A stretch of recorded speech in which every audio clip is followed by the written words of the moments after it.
வேப்ப மரத்தில் நிகழ்ந்த அதிசயம். கற்பூரம் ஏற்றி வழிபட்ட பொதுமக்கள்.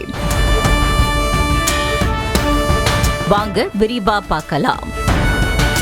ராமநாதபுரம் மாவட்டம் பரமக்குடி அருகே நாடார் தோப்பில் அமைந்துள்ளது பத்திரகாளி அம்மன் கோவில். இந்த கோவிலில் 30 ஆண்டுகள் பழமையான வேப்ப மரம் ஒன்று இருக்கிறது. இந்த வேப்ப மரத்தில் திடீரென பல்வேறு பகுதிகளில் இருந்து பால் வடிய தொடங்கியிருக்கிறது. இதை பார்த்த சுற்றுவட்டார பகுதியைச் சேர்ந்த ஆண்கள், பெண்கள் என பலரும் வேப்ப மரத்தில் இருந்து வடியும் பாலை ஆச்சரியத்துடன் பயபக்தியுடன் பார்த்திருக்கிறாங்க.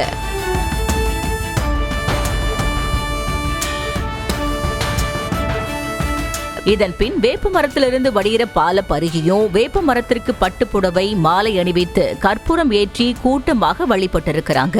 மேலும் இரவு நேரங்களிலையும் வழிபட வசதியா இருப்பதற்காக போக்கஸ் லைட்டும் கட்டியிருக்கிறாங்க. வேப்ப மரத்துல திடீரென நிகழ்ந்த அதிசயத்தை பற்றி நீங்க என்ன நினைக்கிறீங்க அப்படிங்கறத கமெண்ட்ஸ்ல சொல்லுங்க. செய்திகளை உடனுக்குடனும் துல்லியமாகவும் தெரிந்து கொள்ள சப்ஸ்கிரைப் பண்ணுங்க.